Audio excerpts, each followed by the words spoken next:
They had a scene where Miley Cyrus and her like younger sister and her mom were all just like bathing with each other, but the movie didn't play it off as really weird. Like it just pretended as if like this is what people do.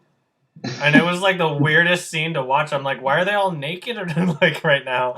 She is from the south. So. I didn't understand it. Good one. It was like, why would you name your movie that? Because it's not a like when they title it LOL, and even though the title is like all caps, it doesn't mean LOL. That's just her name. She's like, people call me LOL at the beginning of the movie, and that's all that it has to do with the whole movie. Just people call me LOL, and then over, right? That's the whole title right there. I bet you with the cover and the title, people probably thought it was some like controversy, or some commentary on like the state of kids today and like how they're addicted. Yeah, to I don't like. What the fuck? I thought it was gonna be about the internet. I thought it was gonna be like Cyberbully Part 3. Have you guys seen Disconnect? What?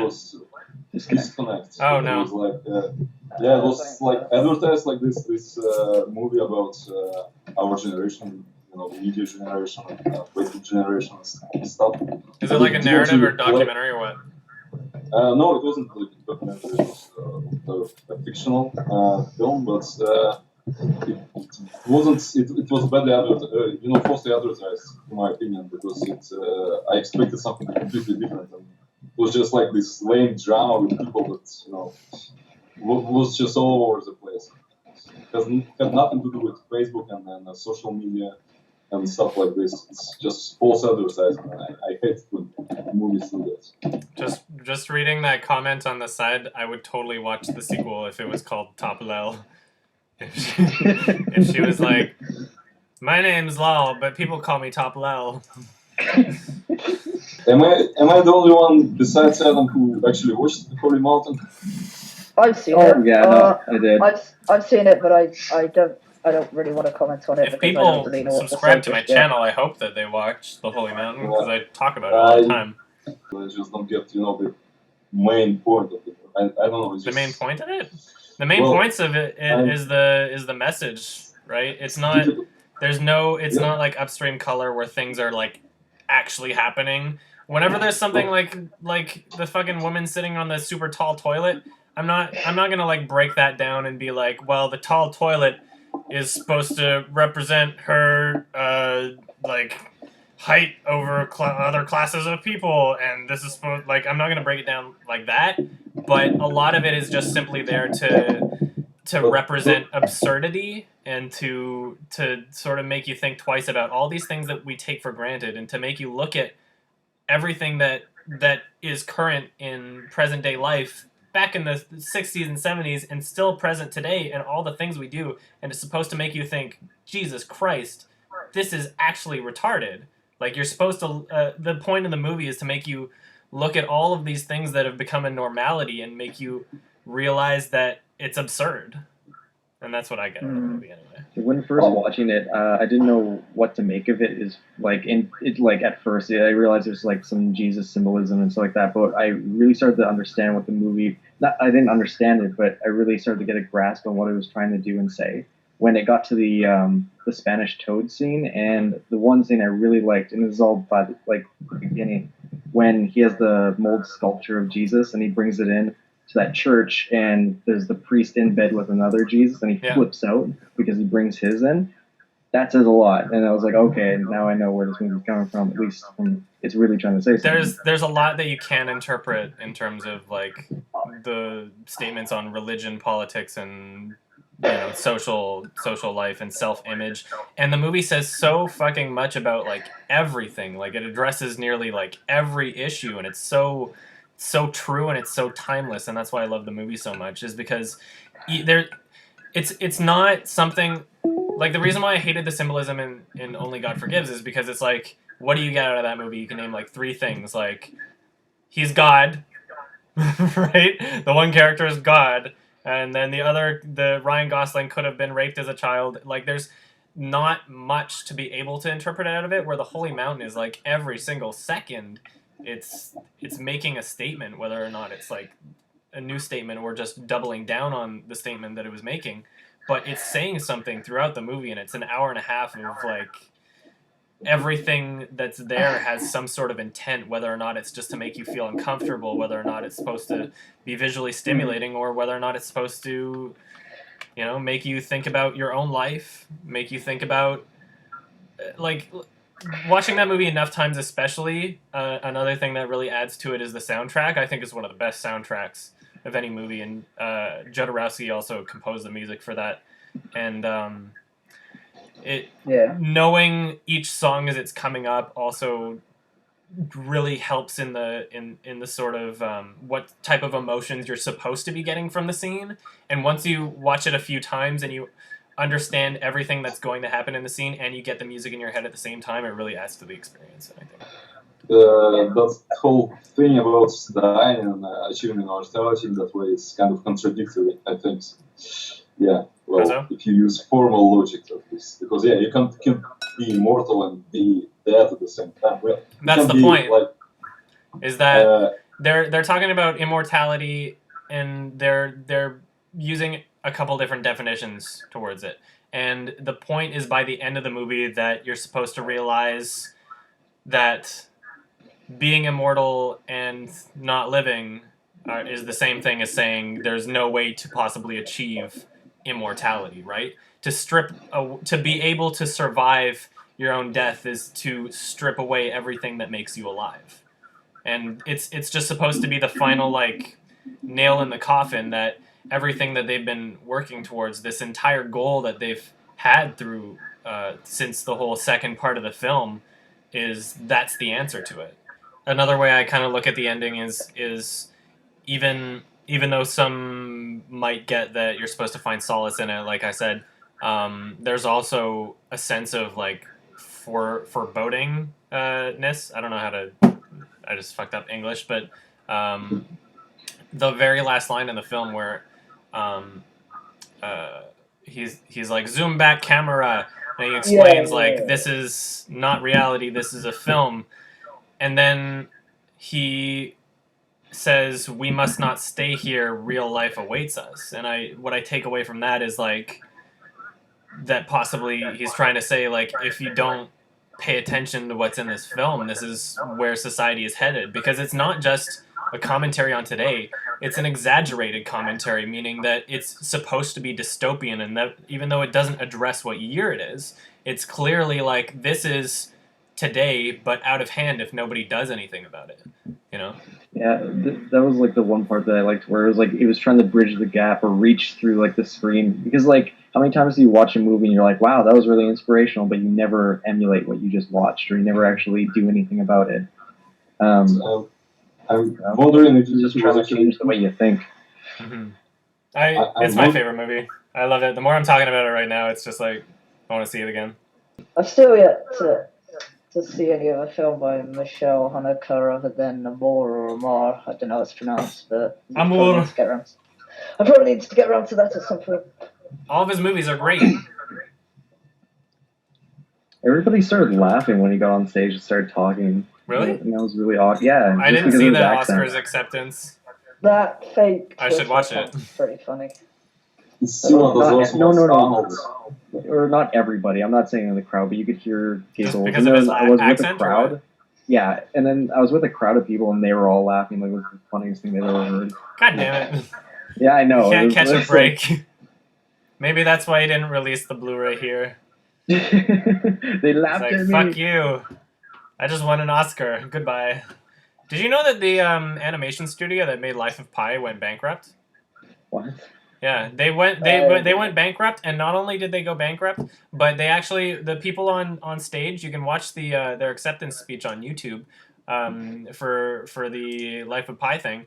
They just, like, listed a few names, and they were like, yeah, thank these people. And then as soon as they started talking about the financial crisis that their company was going through, they got cut off, and they got the, like, cue music just being like, okay, shut up, nobody wants to hear it, and they didn't get a word out, and so nobody knew about it.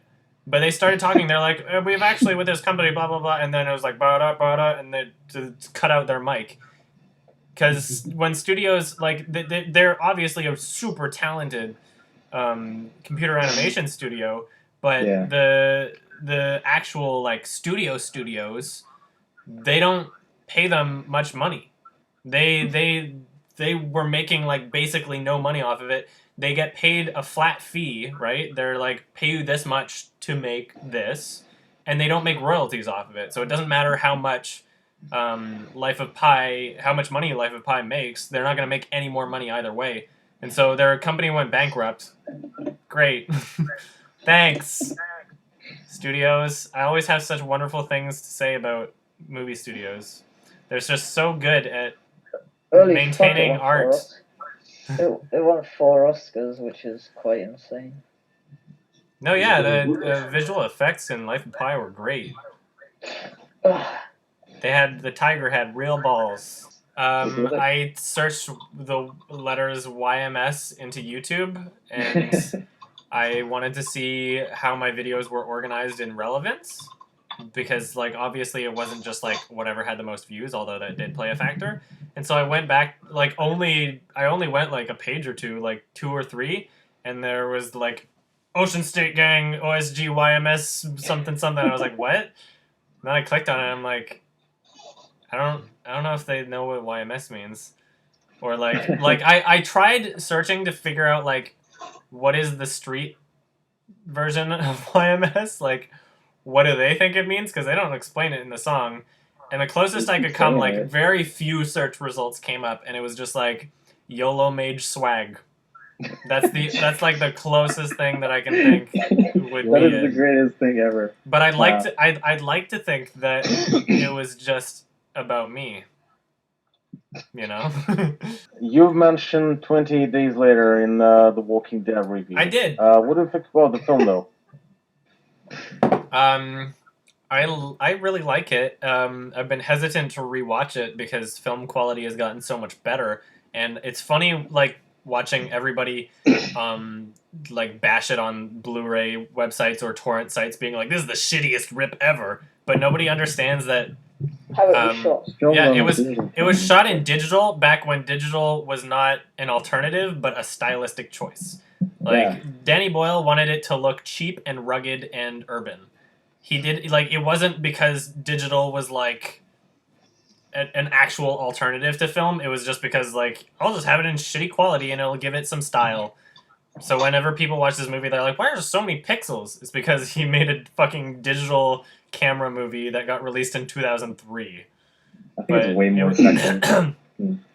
It was actually like way cheaper for them to film too. Like it saved a lot on their budget. And I thought I really like what it did to the zombie genre, even though I'm not obsessive with the zombie genre. I liked that it made them intimidating and scary, because that's something that kind of takes me out of the slow zombie thing, is because like we mentioned in the Walking Dead review, if you can break into a light jog, there's no danger. Yeah. It was actually a bunch of it was a bunch of Canadian researchers actually and scientists that like did like, I don't know, they crunched numbers or something like that, and they're like, what is the possibility of humanity surviving if it was Romero zombies? And they said it's actually pretty good at like 25%. It's like, which is great. And then they're like, what about 28 Days Later zombies? Like, oh, actually 100% dead. We would be dead within months. Like, we'd be completely fucked. Yeah. And I think that's great. Well, I mean, it also depends if you factor in their ability to starve to death. And it also depends if you factor in if it's like any sort of like airborne virus, or because if you think about it, biting someone doesn't really transfer like that's not the best way to infect someone with any current disease. Like having sex with a zombie, you'd be fucked, right? But biting someone. Awesome. Joe, you're on video. What's up, Joe? Why did you call me? I'm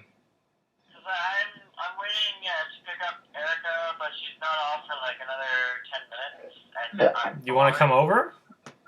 Where are you? Yeah. Where are Joe. you? I'm in Coquitlam. What are you talking about then? What I are have you? to bleep that out. I'm not bleeping it out because it's live. I've been doing a Google Hangout. Who are you hanging out with? Some people that paid money. Hey, There is Is it worth it the for you to whole. give me your thoughts on Breaking Bad? This is the third time I've been asked this today. I liked it. I liked it. I didn't love it, but I liked it. Oh, okay, yeah. I guess that's a fair thing to say. You know they're making a spin-off? Did Francisco send it to you? No, I just read about it on Wikipedia. Or are you talking about Better Call Saul? No, he's talking about Yeah. Call Saul, yeah. I fucking love Saul. He's the best. We'll see how Bob that goes. Odenkirk and, It's probably Which not I thought right. that it was AMC doing it. I thought that it was AMC being like, you better create something. But apparently Vince Gilligan like pitched it to them. He was like, hey guys, let's do this. I think everybody in this call is kind of like just watching me talk to you. And so I'm gonna let them ask some questions. And so if you want, you can listen, or otherwise I'll hang up. Right. I can see my reflection. Oh my god, so sexy. Uh, Joe, how's the new car? Oh god. What? Oh yeah, one correction. I can see into infinity. Question.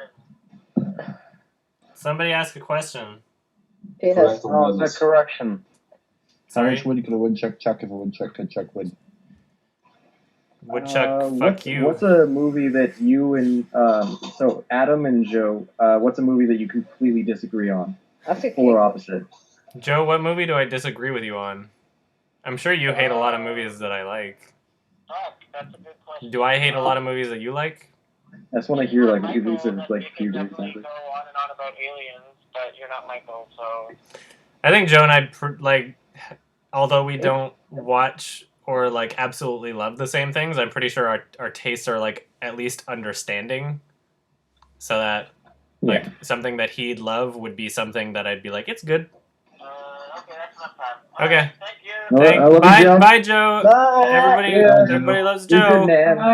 Everybody loves Bye, Joe. Joe. Joe. Me. Oh, Joe.